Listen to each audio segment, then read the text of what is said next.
Você pode ter ouvido falar por aí que a Igreja Católica Apostólica Romana é um desserviço em relação à educação. E justamente hoje, no dia do professor, né, nós ainda ouvimos falar dessas coisas e julgamos a Igreja Católica como uma instituição obscurantista, retrógrada e contra as verdades da ciência, né? Mas e se eu dissesse para você que não é bem assim, que isso foi uma manipulação que inventaram contra a Igreja Católica e que a Igreja Católica é a maior instituição educadora que já existiu na história da humanidade? Você acreditaria nisso? Fica até o fim desse vídeo e eu vou te explicar por que isso é a verdade. Olá, pessoal católico ligado no YouTube.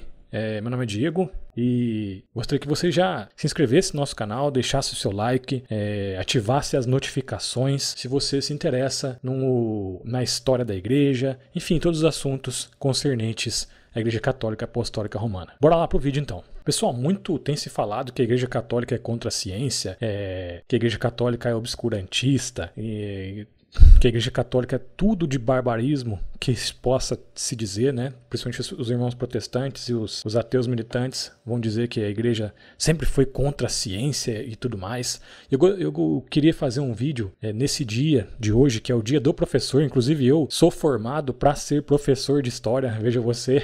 Eu vejo que existem muitas injustiças em relação a esse assunto com a Igreja Católica Apostólica Romana. E eu vim falar para vocês aqui em 4 pontos porque a Igreja Católica é a maior instituição educadora que já existiu na face da Terra. Bora lá. O primeiro assunto que eu gostaria de falar com vocês é lá na Antiguidade. Se você estudar história, principalmente no que tange ao Ocidente, você vai se deparar com um período histórico chamado o fim do Império Romano do Ocidente, que aconteceu bem antes do fim do Império Romano do Oriente. No ano de 476, o último imperador romano do Ocidente, chamado Rômulo Augusto, ele foi deposto pelas tribos germânicas e o Império Romano virou uma bagunça gigantesca. Um monte de lugares que eram ocupados por tribos germânicas que não tinha educação nenhuma, pelo contrário, tinha uma cultura muito mais prática do que intelectual e uma cultura bem primitiva mesmo, de culto à morte, enfim. Se você procurar a cultura germânica, você vai ver que eles realmente eram pessoas muito sanguinárias. No meio de toda essa bagunça, quem que foi a instituição que se levantou contra a barbárie e educou estes povos germânicos? Sim, a Igreja Católica Apostólica Romana. A Igreja Católica, inclusive, nesse período em que essas pessoas destruíam tudo, ela conseguiu manter e segurar todos inclusive os documentos, as obras literárias do período anterior, da Antiguidade Clássica. Ela manteve todas essas obras e se nós temos hoje em dia acesso, vamos dizer assim, tantas obras como poesias, as obras literárias ou as obras científicas, filosóficas, como de Platão, como as tragédias gregas, nós devemos tudo isso à Igreja Católica Apostólica Romana, que não só manteve todas essas obras. Se você hoje consegue ler essas coisas, você deve isso à Igreja Católica. Não somente isso, como também a Igreja Católica copiou todas essas obras várias e várias vezes através dos monges nos mosteiros. E por isso que tantas obras chegaram a nós até o dia de hoje. Então, essa aí é a primeira refutação de que a Igreja Católica não é a favor da educação. Segundo ponto, muitas pessoas falam que a Igreja Católica era obscurantista, principalmente na Idade Média, era contra a ciência e contra tudo aquilo que é as questões do saber, da intelectualidade, que tudo isso foi modificado somente depois, no tempo do Renascimento, onde se renasceram os grandes ideais da razão. Você vai ver que tudo isso é uma grande mentira, porque já existiu na história entre aspas, um renascimento anterior ao próprio Renascimento, né?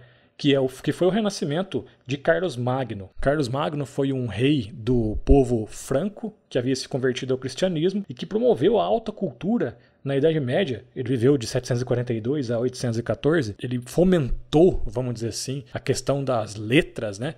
E que surgiu, inclusive, voltando àquelas questões, deu um up, né? Acendeu, né? Vamos dizer assim, através daquelas pesquisas do trivium e do quadrivium, né? Então, mas aí um argumento contra a questão de que a Igreja Católica não é obscurantista, pelo contrário. Terceiro ponto, o surgimento das universidades, isso mesmo, quem diria que a Igreja Católica, que hoje em dia é tão criticada no âmbito universitário pelos nossos intelectuaizinhos de plantão aí, né, verdade? Os inteligentinhos, como diz o Pondé, né?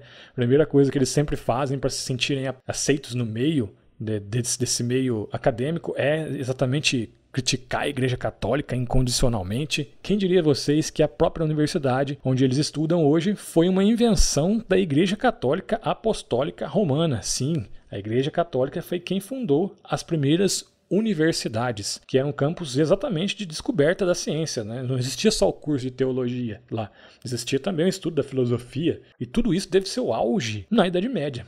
Veja vocês como a Igreja Católica é tão obscurantista na Idade Média que existiam, inclusive nas praças públicas, os debates, né? Se alguém tivesse alguma opinião contrária, você poderia debater publicamente sobre aquilo e cada pessoa apresentava a sua opinião e os dois se degladiavam intelectualmente, né? Isso era um costume, inclusive até se você for ver a Suma Teológica de Santo Tomás de Aquino, que é uma obra desse período aí, é uma obra que é como se fosse um argumento, e depois ele apresenta um outro argumento, e então depois ele apresenta a verdade. Isso aí se chama questão disputada, né? Uma coisa muito comum naquele período, e que onde se realmente se debatiam ideias, diferente da universidade dos dias atuais, que não se debate ideias, pelo contrário, há um cerceamento deliberado de ideias que não são a favor daquela ideologia vigente dentro da universidade. Quem são os obscurantistas? Aí fica a dúvida, né? Se até na Idade Média nós debatíamos as ideias e havia uma certa liberdade, uma liberdade de expressão verdadeira, né, no confronto das ideias. Hoje em dia você não pode falar qualquer ideia que esteja fora da curva do ensino ideológico da esquerda. Você é criticado e até prejudicado deliberadamente por alguns professores, né? Quem, na verdade, são os obscurantistas, não é verdade? E o quarto ponto e último que eu gostaria de falar para vocês, já terminando o nosso vídeo, é uma indicação, né? Eu gostaria muito que você lesse uma carta, uma encíclica do Papa João Paulo II, São João Paulo II, que foi escrita no ano de 1998, chamada Fides et Ratio. Essa encíclica fala como a igreja deve caminhar com duas asas, a asa da razão e a asa da fé, que uma ajuda a outra, e sem as duas juntas a gente não consegue alçar um voo até a presença de Deus. Eu gostaria de encerrar esse vídeo dizendo o seguinte: a Igreja Católica, ela continua, a missão, uma das características essenciais da Igreja Católica, deixadas pelo próprio Jesus, é a educação dos povos. Hoje em dia existe uma cultura relativista onde nós temos que aceitar as verdades dos outros, e isso impede que nós consigamos levar a verdade de Jesus Cristo para as outras pessoas, porque se eu tenho a minha verdade e você tem a tua, então eu não tenho o direito de impor a minha sobre a sua. Nós somos chamados pelo Papa Bento XVI a quebrar os grilhões dessa cultura relativista para sermos e retomarmos a missão de educadores, verdadeiramente educadores, que a Igreja Católica tem desde o princípio da sua concepção com Jesus Cristo. Amém? Então, irmãos, eu espero que vocês tenham gostado desse vídeo. Não esqueça de deixar seu like aqui, deixe seu comentário também, se você não concorda com o que eu disse. A gente pode fazer um debate aí nos nossos comentários. Eu gostaria que você ficasse com Deus nesse momento, nesse Dia dos Professores, e até o nosso próximo vídeo. Tchau, tchau.